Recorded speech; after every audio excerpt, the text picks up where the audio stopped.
Né, eu queria começar, né, dizendo que esse livro, a minha pesquisa, que depois deu origem ao livro, conta a história do M19, que é o grupamento onde se formou o Gustavo Petro, você já disse. Então, o Gustavo Petro foi um jovem guerrilheiro, não era liderança, não era um homem de grande importância na estrutura da guerrilha, mas a guerrilha do M19 marca demais a formação do Gustavo Petro. E o que era o M19? O M19 era uma guerrilha mais nacionalista, não tinha uma vertente marxista-leninista, era uma guerrilha nacionalista, que tinha uma série de características que eu acho muito interessantes para uma pesquisa em história interessantíssima. A primeira ação armada do M19 não foi tomar de assalto um quartel do Exército ou uma embaixada, mas invadir um museu. O M19, a primeira ação armada do M19 é invadir um museu em Bogotá e roubar a espada do Bolívar, do Simão Bolívar, libertador lá do século XIX, líder da libertação de vários países, né, da América do Sul. Então o M19 surge com essa pegada de disputar o passado nacional, disputar os símbolos nacionais, né? Fazia ações de propaganda armada também, levava brinquedos, comida nas comunidades na periferia de Bogotá, fez também sequestros, ações violentas. Eu não quero, de maneira nenhuma, também fazer uma espécie de romantização da guerrilha, porque não é o caso, né? Era um grupamento armado. E por que surge o M19? Eu não vou contar todo o livro aqui, eu deixo o convite para que vocês comprem e mergulhem nessa história. M19, né? Movimento 19 de abril. Aí você pergunta, o que é 19 de abril? É a data da independência da Colômbia? É a data de alguma rebelião? Não. 19 de abril é a data de uma eleição. 19 de abril de 1970, uma eleição fraudada. Uma eleição em que um candidato reformista que tentava furar o bloqueio da oligarquia colombiana era o favorito para ganhar, chamava-se Rojas Pinilla, um general. Ele entra na eleição como favorito, começa a apuração, ele está na frente, a apuração para, e algumas horas depois o resultado vem e ele perde a eleição. E o 19 de abril ficou, portanto, marcado como a data de uma fraude eleitoral. Então é uma guerrilha que faz referência à democracia, faz referência, no seu nome, à dificuldade para conquistar a democracia na Colômbia, um país, desde o século XIX, dominado por liberais e conservadores, dois partidos que vêm do século XIX e até hoje estão lá com representação parlamentar, e até o governo do Álvaro Uribe eram os dois principais partidos com 70% da representação parlamentar na Colômbia. Só na época do Uribe que isso se rompe, porque o Álvaro Uribe forma uma agremiação, um partido próprio. A história da Colômbia é a história de um sistema político que não permite que forças populares, forças democráticas, forças de fora dos liberais e conservadores participem e ganhem as eleições, as disputas, pela via institucional. Eu contei aqui o nome, né? 19 de abril é a data de uma eleição que se considera ter sido fraudada. E um pouco antes disso, no final dos anos 40 para os anos 50, havia uma outra liderança importante na Colômbia, chamada do Eliezer Gaitán, que era um líder popular, fazia manifestações gigantescas, e era favorito para ganhar também uma eleição em 1948, 49, 1950, ali nos final dos anos 40, e foi assassinado.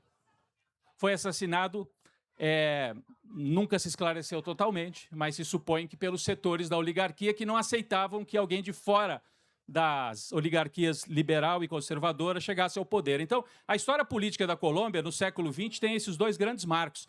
O assassinato do Gaetán, que provoca como consequência a maior rebelião popular da história da Colômbia, conhecida como Bogotaço.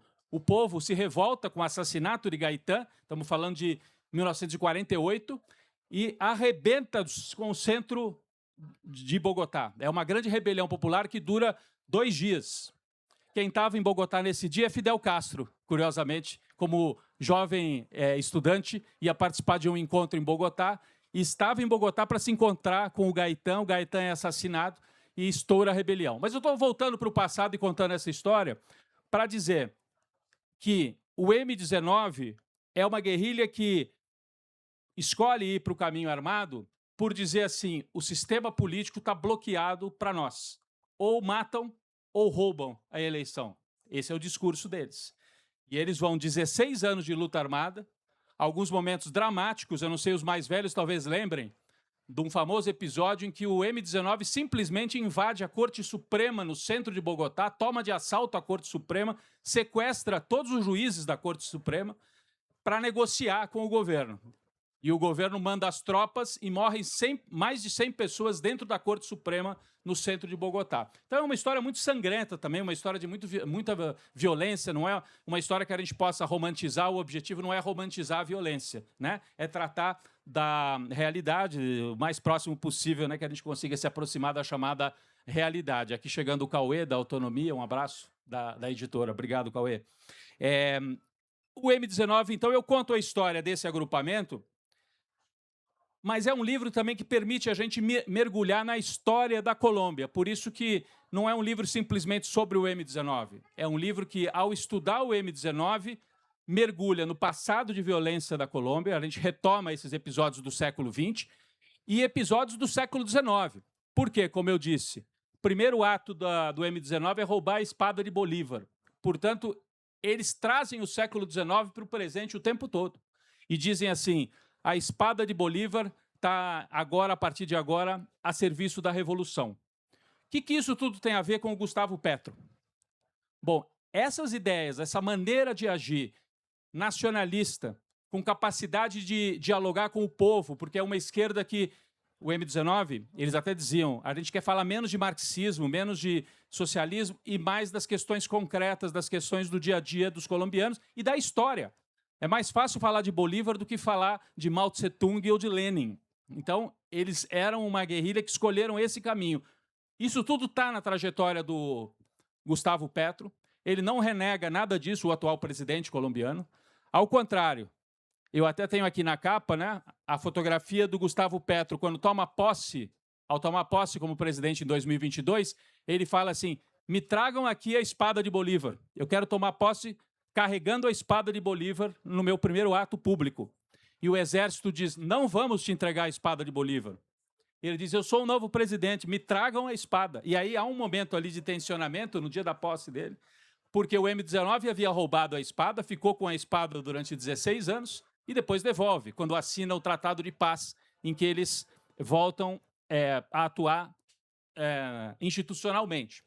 Então, o Gustavo Petro não só não renega o passado do M19, como traz para a atuação dele na presidência esse passado.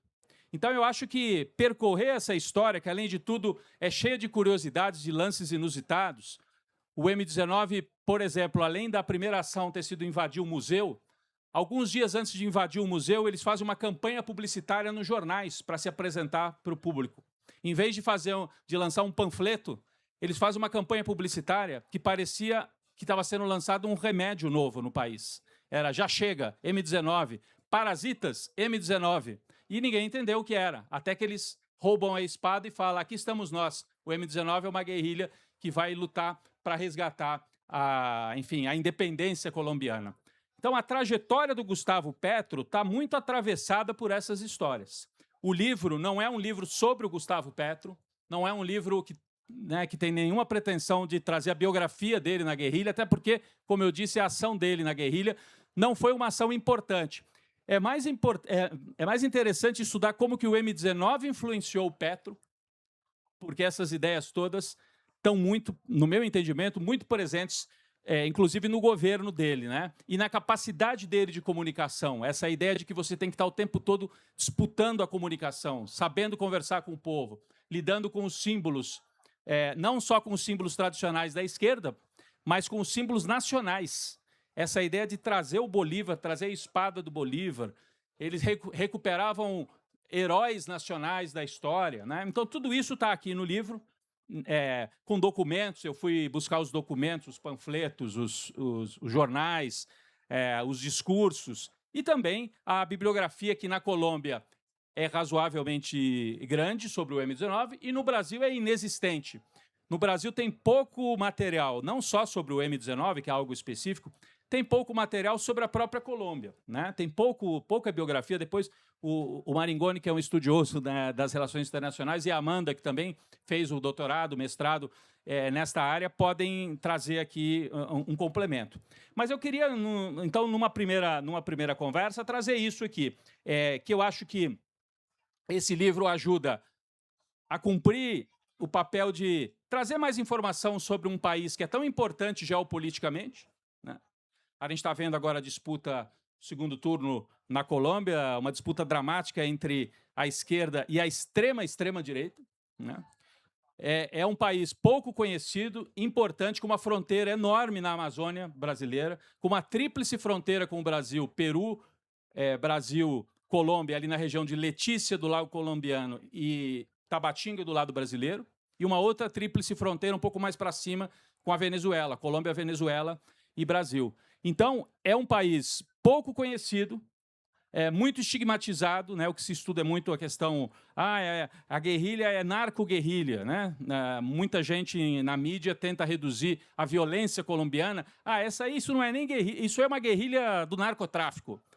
Na verdade, tanto nas Farc quanto no M19, tem história de luta social. Tem também contato com o narcotráfico, porque o narcotráfico atravessa boa parte da economia, do território colombiano. Mas na base, inclusive das Farc, que não são objetivo da nossa conversa aqui, mas foram objeto de estudo da Amanda, a base das Farc são essa rebelião, o bogotaço, a percepção de que era impossível avançar pelo voto e pela institucionalidade, gera guerrilhas, inclusive que não eram marxistas no começo, e depois desembocam nas Farc, resumindo bastante. E no caso do M19, que é um ciclo guerrilheiro mais posterior, que é dos anos 70 e 80, também. A eleição é roubada, então não podemos ir pelo voto. Vamos fazer um grupamento armado para garantir que a democracia seja respeitada na Colômbia. Bom, 16 anos de luta armada, muita morte, muito combate. O M19 negocia a paz, depõe as armas em nome do quê? De escrever uma nova Constituição para a Colômbia, que é a Constituição de 1991, que está até hoje vigente na Colômbia. Uma Constituição considerada democrática, avançada, mais ou menos na linha, mal comparando com a Constituição de 88 brasileira. Uma Constituição que tem pontos de liberalismo na economia, mas de direitos sociais e de abertura para um país mais moderno no capítulo dos direitos sociais e trabalhistas. Então, o M19 começa a sua trajetória falando em nome da democracia, porque traz para o seu nome o 19 de abril, que era a data da eleição fraudada, e a principal liderança deles diz assim: fazer a democracia é fazer revolução na Colômbia. É revolucionário ter democracia de verdade na Colômbia. Eles começam por aí e eles terminam escrevendo uma Constituição. Lançam um partido e na Constituinte eles têm 1/3.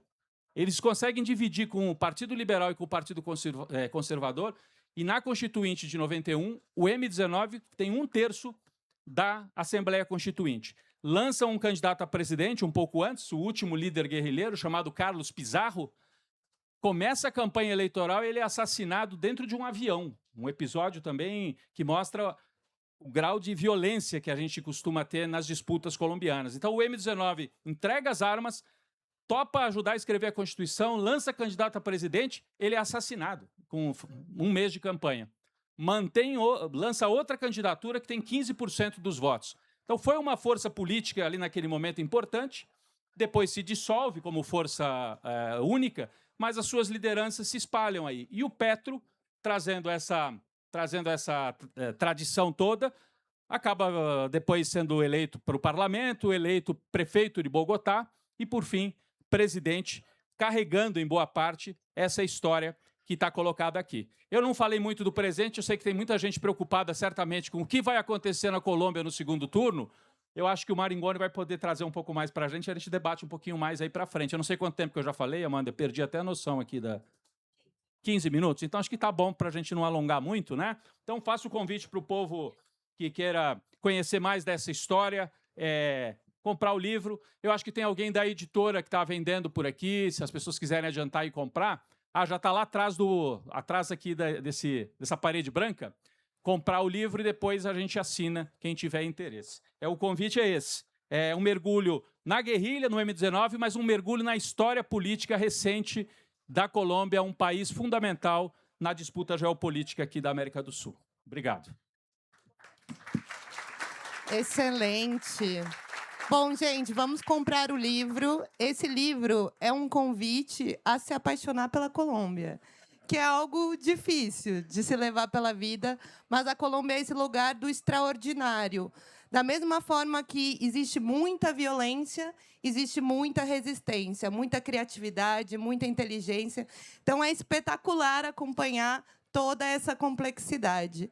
O que me chama muito a atenção é essa questão mais teórica sobre a influência das revoluções, da Revolução Cubana, na questão da guerrilha, mas as guerrilhas, a FARC, o ELN, tinham como pressuposto o socialismo, chegar ao poder para implantar o socialismo. O M19 se diferencia disso e começa a construir essa ideia de latino-americanismo, da liderança do Bolívar, algo que foi muito presente no chamado Onda Rosa progressista. E aí eu queria passar para o Marigoni tentar fazer essa reflexão do debate sobre as revoluções socialistas e as transformações democráticas que foram vivenciadas na América Latina.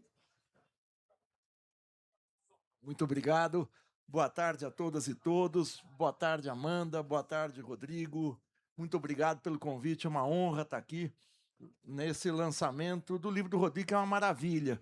Eu digo é uma maravilha porque o Rodrigo combina duas qualidades para um autor de um livro como esse, que é a perspectiva do historiador, ou seja, de quem estuda e conhece no detalhe, com rigor, a história e a teoria histórica. Então, ele sabe do que está falando. Ao mesmo tempo, não é um livro de alguém que está no gabinete com uma vasta pesquisa bibliográfica.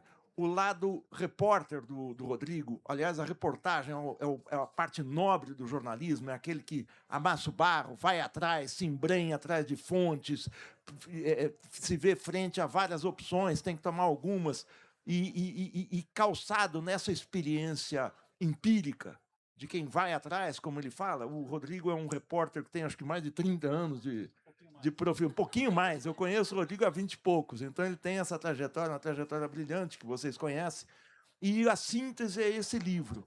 E esse livro tem a característica do Rodrigo como repórter, como historiador, e tem um acaso histórico, que ele está sendo lançado nesse interregno dramático entre o primeiro e o segundo turno da eleição colombiana, dessa eleição presidencial, que a gente está todo mundo aí, especialmente os setores progressistas, com um nó na garganta. É o grito parado no ar se o candidato da esquerda, o Ivan Cepeda, vai conseguir chegar na frente do Espriella, o candidato da extrema-direita. Eu digo extrema, porque na Colômbia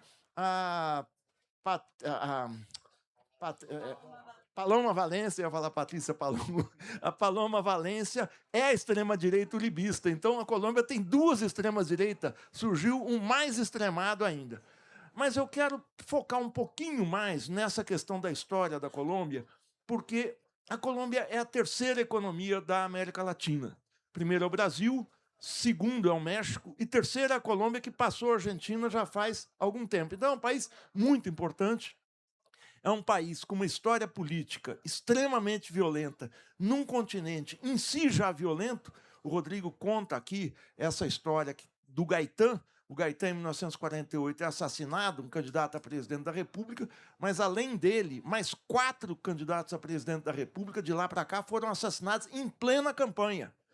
E a Colômbia, junto com a Venezuela, que eu estudei mais, eu estudei o vizinho aqui, eu e o Rodrigo somos vizinhos de pesquisa, mas são dois países que, ao longo dos anos 60 e 80, quando a América Latina, especialmente a América do Sul, foi marcada pelas ditaduras militares, pela Brasil, Argentina, Chile, Bolívia, Peru, eu não preciso ficar fazendo a lista, mas foram os dois únicos que não passaram pelo ciclo de ditaduras. As eleições continuaram acontecendo de 4 em 4 ou de 5 em 5 anos, regularmente, Congresso aberto, Judiciário funcionando. E é justamente nesses países em que, depois da Revolução Cubana, nos anos 60, por influência dos guerrilheiros liderados pelo Fidel Castro, pelo Che Guevara, pelo movimento 26 de julho, depois do sucesso da Revolução Cubana, que se espalha como exemplo guerrilhas, focos guerrilheiros na América Latina, a maioria deles dizimados de maneira impiedosa pela repressão, com auxílio, com assessoria das forças da CIA, do Império e tudo aquilo que a gente conhece. Mas por que em dois países democráticos há fenômenos semelhantes? A Venezuela tem um surto guerrilheiro muito semelhante e longo. E não é uma guerrilha de focos pequenos. Se a gente pensar que as Farc, nos anos 80, chegaram a dominar 40% do território, a Amanda, que estudou, também pode falar mais disso, são guerrilhas quase que de massa. São guerrilhas que tiveram uma adesão camponesa muito forte, porque a violência na Colômbia se origina especialmente das oligarquias e da concentração fundiária. E aí você tem uma combinação dos militares, dos paramilitares a serviço dos grandes fazendeiros e do narcotráfico, na repressão, ou às vezes, em algumas beiradas, em aliança com a guerrilha, como o Rodrigo falou. E lá, nesses dois países, quem começa a guerrilha são os partidos comunistas, que nos outros países eram partidos que não foram. O Partido Comunista Brasileiro não foi para a guerrilha, o argentino não foi, o chileno não foi, mas lá a situação, essa democracia de fachada, era a democracia que prendia, que torturava, que jogava ativistas no mar de avião, como na Argentina, como a gente sabe, em vários países. Era uma democracia, uma democradura, né? uma democracia extremamente autoritária, que não fazia muita diferença a ação dela contra o movimento popular do que as ditaduras faziam. E é aí que os próprios partidos comunistas falaram: ó, não dá, não tem espaço algum para a atividade política democrática, não tem espaço algum para o debate, não tem espaço para a juventude participar, então vai-se para a guerrilha. Ela foi muito forte na Venezuela, e a Venezuela teve essa válvula de participação, que foi a eleição do comandante Chávez no final de 98, mas a Colômbia não viveu. A Colômbia, quando toda a América do Sul estava vivendo a onda rosa, a onda dos governos reformistas, teve o governo mais duro da América Latina, pelo menos da América do Sul, que foi o governo do Álvaro Uribe. Então, era um governo que instalou 5 bases militares americanas, que fez o Plano Colômbia de combate ao narcotráfico, que era um plano milionário na época, eram 10 bilhões de dólares, você me corrija se o... Mas era assim de uma repressão pesada. E o Álvaro Uribe aparece como contraponto a tudo aquilo que estava acontecendo na América Latina. Então, a violência deu tom. Para vocês terem uma ideia, não são só 5 presidentes que são assassinados. No começo de 1990, quando o M-19 se desmobiliza, passando por militantes das Farc e do Exército de Libertação Nacional, eles buscam voltar, num acordo com o governo, voltar à vida civil, ou entrar na vida civil, disputar eleições, disputar prefeituras, vereança, deputado estadual, disputa na Assembleia Nacional. 292 ex-combatentes guerrilheiros são assassinados nas campanhas eleitorais nas regiões. Na década de 90, é uma coisa brutal a violência colombiana. Ela é concentrada, porque não é um país tão... Em termos da proporção com a população, acho que não tem igual na América Latina, ainda mais nessa democracia de fachada. O Gustavo Petro, como o Rodrigo está falando, é um personagem muito interessante, porque, embora ele não tenha tido um peso na Colômbia, ele militou entre 1978, ele nasceu em 1960, então em 78 ele tinha 18 anos, até 1990, até os 30 anos. Foram 12 anos de atividade na luta armada. Ele tem um livro que foi lançado na campanha, para a campanha de 2022 a presidente, que é uma autobiografia escrita com ele, com o auxílio de um jornalista que chama Una Vida, Muchas Vidas. A gente pode baixar na internet, você bota lá Gustavo Petro, biografia, baixa. É muito interessante o livro, a vivência dele, o dia a dia na guerrilha, e tem um fato pitoresco. Vocês sabem que os militantes clandestinos, em atividade com dura repressão, usam um codinome. E o codinome dele era Aureliano, que não tem muito... Por que Aureliano? Porque Aureliano é um dos personagens principais de um colombiano, isso tem muito peso, do 100 anos de solidão, Aureliano Buendia. Então, o Petro é esse personagem extremamente rico, que tem uma vida posterior à guerrilha e busca fazer um governo nesse país extremamente violento. Lá não tem essa história, falam aqui no Brasil, mas a correlação de força que é difícil. Correlação de força dura é na Colômbia, porque não é que te processam, não é um Sérgio Moro que vai te processar, você é executado. Essa é a correlação de força na Colômbia. Então, a presidência do Petro é um ato heróico. Quer dizer, desde quando ele é prefeito de Bogotá, quando ele vai para o Senado, o pai do Ivan Cepeda, do candidato do Pacto Histórico, o candidato da esquerda na Colômbia, foi assassinado. Era um dirigente comunista, foi assassinado agora, nos anos 90. Não foi nos anos 60, não foi nos anos 90.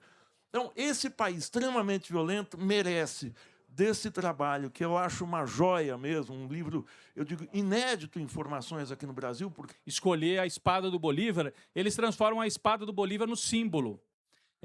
Nos documentos do M19, a espada do Bolívar estava sempre atravessada assim, nos documentos. É curioso. Então, em vez sai a foice e o martelo e entra a espada de Bolívar numa guerrilha que era revolucionária e tal, mas que tinha esse lado nacionalista. E o Gabriel Garcia Marques também tem uma passagem muito legal que eu contei aqui do assassinato do Gaitán, que é um líder muito importante. A Colômbia nunca teve um Perón no poder, nunca teve um Getúlio Vargas, né? Não foi possível. O Gaitán talvez fosse esse homem, porque ele não era um socialista. O Gaitán, lá nos anos 40, viria a ser presidente, era o favorito para ganhar e foi assassinado. E ele fazia mobilizações impressionantes pelo país inteiro. E o Garcia Marques descreve uma dessas mobilizações que foi conhecida como a Marcha do Silêncio. Milhares de pessoas que ocupam Bogotá em silêncio. Ele fez uma convocação em que ninguém devia entoar nenhum canto, porque havia uma violência muito grande, era uma espécie de um respeito àqueles que estavam sendo já assassinados nas disputas. Então, o Gabriel Garcia Marques tem um texto lindo sobre esse dia da Marcha do Silêncio. Sobre a sua pergunta, né? E aí a gente fala rapidinho também sobre hoje. O Petro, eu acho que traz para a presidência dele, carrega essa história, ele carrega essa ideia do bolivarianismo, de uma esquerda que é uma esquerda que dialoga com símbolos que o povo, que não é necessariamente politizado, entende. Então, em vez de você falar em revolução e falar em Marx, você fala assim, Bolívar. O Bolívar é o cara que libertou a Colômbia, e a Venezuela também, né? Porque eram todos uma coisa só. Mas é o sujeito que libertou. Precisamos de uma libertação nova. Então, é com Bolívar de novo. Esse diálogo, essa disputa simbólica, o M19 fazia e o Petro traz para o governo dele essa disputa simbólica.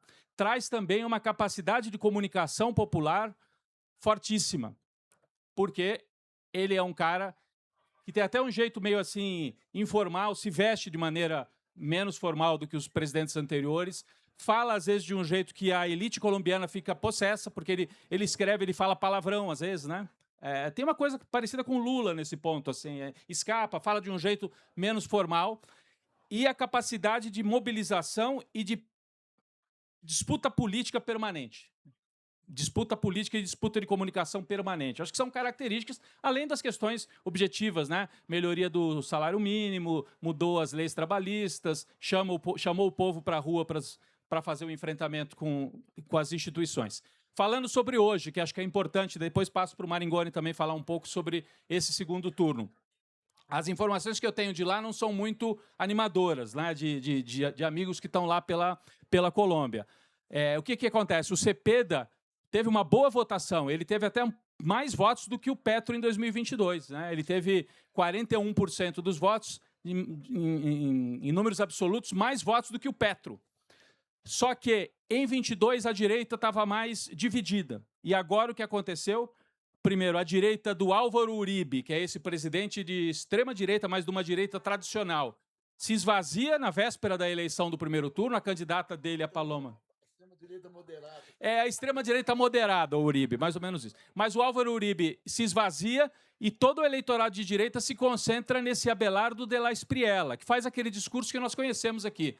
Antipolítica, eu não sou de partido nenhum, eu nunca fui candidato, eu quero acabar com a roubalheira, acabar com a corrupção, mas ele é de extrema-direita, é advogado de paramilitares, é ligado aos grupos extremistas, e usa como simbologia as armas e faz um discurso de violência.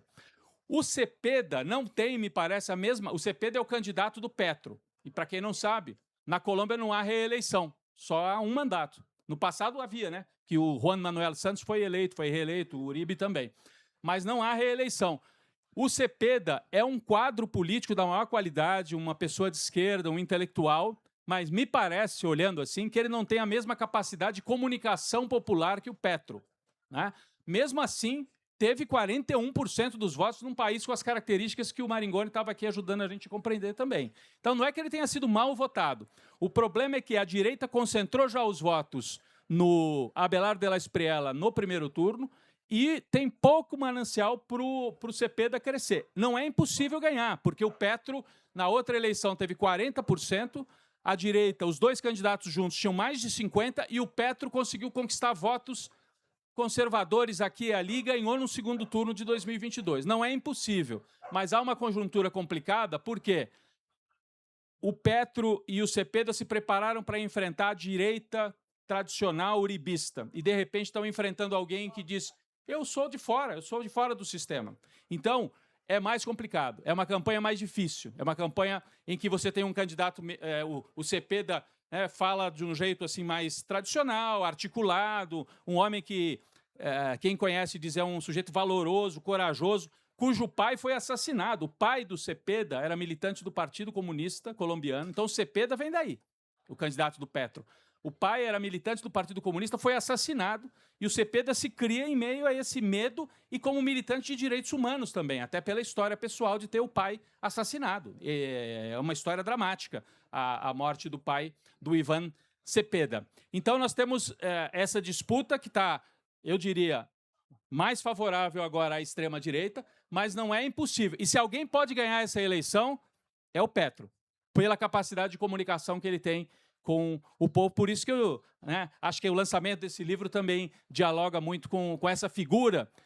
Só para frisar mais uma vez, primeiro presidente de esquerda em 200 anos, não é de esquerda, progressista, popular, porque a gente não pode dizer que o Perón era de esquerda, não pode dizer porque não era, o Getúlio Vargas também não, mas eram figuras com um projeto nacional que não era o projeto das oligarquias tradicionais do Brasil ou da Argentina. Na Colômbia isso não existe, não existe. Então, o Petro é o primeiro presidente que fura o bloqueio de liberais e conservadores. É uma figura muito importante. Ganhe o Cepeda ou perca, o Petro continuará sendo uma figura central para a gente entender a Colômbia, e a gente vai enfrentar, se ganhar o Abelardo de la Espriella, uma retomada de um momento de muita violência aqui no país vizinho. É muito grave, porque daí se consumaria o cerco total ao Brasil. Olhem para o mapa e vejam o que já aconteceu com o Brasil. Paraguai, Argentina, Bolívia, Equador, a Venezuela com um governo que está mais para lá do que para cá, e a Colômbia é o país que dialoga com o Brasil e com o México num núcleo de resistência. Se ganhar a extrema-direita, consuma-se o cerco total ao Brasil, como já há um cerco à China, como já há um cerco à Rússia. A diferença é que eles têm armas nucleares e nós não temos, né? A gente não tem armas para resistir a isso. Então, é um momento dramático, e a Colômbia faz parte dessa grande disputa de recolonização dos Estados Unidos em relação à América do Sul. Mais um motivo para a gente ficar de olho nessa conjuntura, e acho que mergulhar nesse livro ajuda a entender um pouco isso também. Obrigado mais uma vez. Abelardo, que é essa nova extrema-direita outsider, fez 43,7%. O Ivan Cepeda, que hoje é o candidato do Pacto Histórico, que é um partido político de uma dinâmica de frente ampla, que incorpora o movimento do Petro, com 40,9% dos votos. E a extrema-direita tradicional, uribista, teve 6,9%. Então, matematicamente, é assustador o resultado do primeiro turno, mas devemos lembrar que eles tiveram 43% de abstenção, o que seriam 17 milhões de votos, o qual eu acredito que eles vão disputar dentro dessa perspectiva do centro e dos que não votaram. Quero passar para o Maringoni uma pergunta que é: e agora? O que pode acontecer com a América Latina? É um ano difícil, tem sido um ano difícil.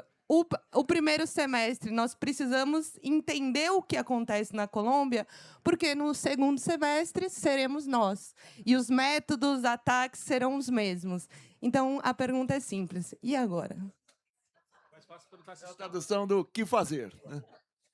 Olha, é o seguinte, a gente tem 3 eleições todas as eleições são decisivas, mas tem 3 eleições pesadas na América Latina. Uma amanhã, que é no Peru, que envolve a extrema-direita Keiko Fujimori, eu não me lembro o nome do candidato Roberto Sánchez, que era ligado ao Pedro Castilho. São 2 candidatos que, no Peru, entre 35, para a gente ver a fragmentação política no Peru. A Keiko Fujimori teve 15%, 16% dos votos e o Sánchez teve 13%. Então, assim, eles são minoritários e chegaram ao segundo turno nesse estilhaçamento. Na Colômbia, a gente teve 13%.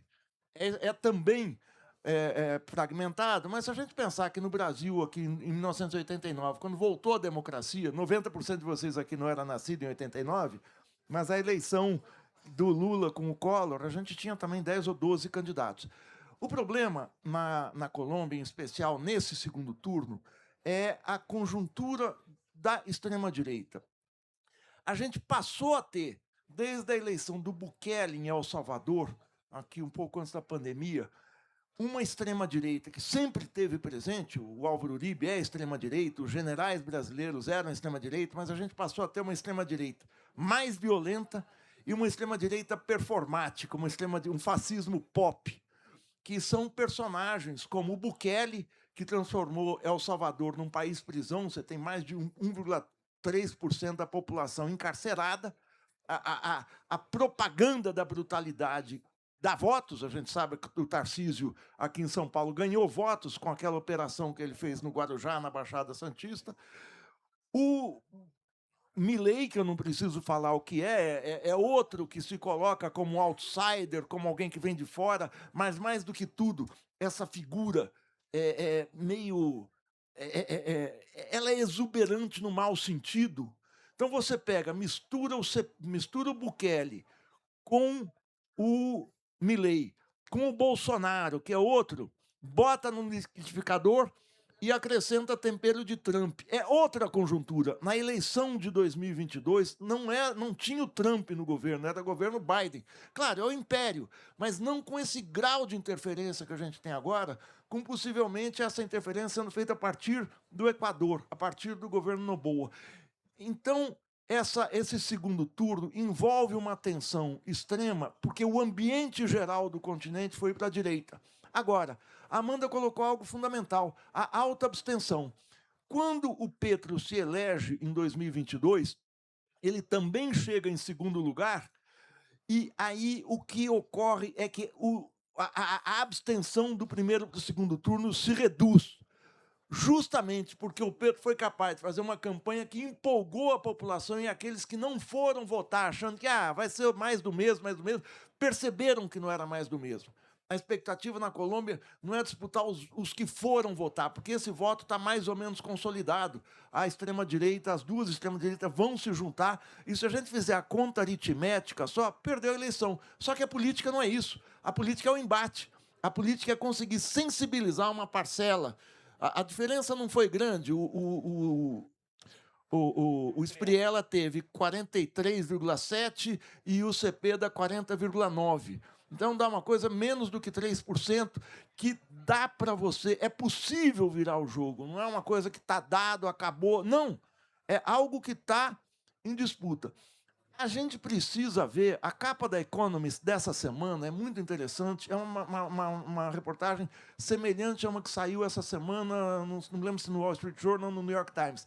A nova esquerda na juventude, cuja expressão maior é o Mandame em Nova York, ou seja, no coração do império você tem uma disputa. A novidade onde é que está? Quando a novidade está no coração do império, você fala, opa, esses tempos são... como dizia o Hobsbawm, né, no livro, tempos pelo menos interessantes. Então, existe uma insatisfação numa juventude precarizada, numa juventude sem futuro, numa juventude que começa a ver saída em alguns lugares, eu digo Nova York é um deles, de maneira muito expressiva. Eu finalizo dizendo o seguinte, o Petro é um presidente que apostou sempre na mobilização. Ele, quando perde a votação em 2024 para criar um sistema de saúde público semelhante ao SUS, o que ele demite? Ele tem o Centrão, ele tinha um governo de composição ampla. Ele demite, na lata, todos os ministros dos partidos de centro e de direita que tinham votado contra no Congresso. Aliás, essa é uma ação exemplar. E vai para a rua denunciar. E ele ficou para cair. E teve acusações de ligação com narcotráfico, de crime organizado, tal. Ele conseguiu escapar de todas por esse grau de mobilização. Ele, no 1º de maio do ano passado, ele, em praça pública, rompe relações com Israel. É um negócio de uma coragem extrema. Nesse mês de fevereiro, ele aumenta 23% o salário mínimo contra uma inflação de 5% no ano passado. E no 1º de maio, eu não sei se vocês viram, ele tinha uma pauta enorme, as demandas dos trabalhadores do 1º de maio. A primeira delas, era baixar os juros. Ou seja, baixar juros do Banco Central não é uma coisa que você faz a frio. Você faz com massa na rua, porque é uma questão política e não econômica. Essa compreensão que ele tem da mobilização, eu espero que sensibilize a população e que exista esse pique no pacto histórico para virar o jogo. Como eu sou um eterno otimista, eu só me acho, quer dizer, eu só acho que eu estou derrotado, a gente só deve achar que está derrotado na hora que tudo acaba. A eleição do Petro era uma improbabilidade na Colômbia e ela aconteceu. Então eu não perco. Claro que se a gente perder, vai ser uma tragédia perder a Colômbia. E coloca um problema para a eleição aqui do Lula. A gente está vendo a interferência aberta do império aqui dentro. A gente precisa voltar a falar as coisas pelos nomes que elas têm. Império, imperialismo, luta de classe, isso existe. Isso não é coisa de museu.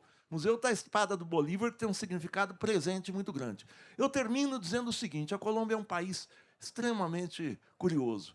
A revista Seleções do Reader's Digest, não sei se vocês liam, tinha sempre reportagens sobre diversos países. Então tinha lá Egito, terra de contrastes, Bolívia, país de contrastes, Argentina, mas a Colômbia é um país de contrastes. É um país que está tendo uma luta política extrema. E existem 2 países na América do Sul com o nome de personagens históricos. Eu não preciso dizer quais são. A Bolívia, do Bolívar, foi libertador de vários países, e a Colômbia, do Colombo. A Bolívia é o país que deveria ser, que tem, e que fez uma revolução em 52, do libertador, do progresso, do futuro. E a Colômbia tem o nome do colonizador. Você vencer, além de tudo, num país violento, com essas características todas que o Rodrigo e a Amanda falam, mas o país que tem o nome do colonizador, é uma vitória simbólica e política extremamente importante. Vamos torcer aqui. Eu estou com o coração na mão e acho que vocês também. Obrigado, gente. Vou tentar aqui. Essa primeira pergunta é uma provocação muito boa, no bom sentido, né? No meu doutorado, eu fui estudar como é que outros países usavam os símbolos nacionais e os heróis nacionais, né? Aqui no Prata, na Argentina e no Uruguai, isso é muito forte também, né? Então, no Uruguai, a retomada do Artigas, que é o herói de independência. A esquerda uruguaia é artiguista, né? O próprio Pepe Mujica, super artiguista. Na Argentina, é curioso, os montoneiros, que são peronistas, retomam muita coisa. Mas mesmo a esquerda marxista, revolucionária argentina, retoma o San Martín, que era um general libertador. Eles diziam, vamos criar o segundo exército de San Martín e fazer a segunda independência. E aí eu tentei, no doutorado, ir buscar o que seria isso aqui no Brasil. A guerrilha brasileira até tem, né, um movimento revolucionário Tiradentes. Né? Aqui tem o Ivan Seixas foi do MRT, Movimento Revolucionário Tiradentes. Mas você vê, tem que buscar o Tiradentes porque não dava para ser o movimento Dom Pedro I, ia ser esquisito, né? Ou José Bonifácio, né?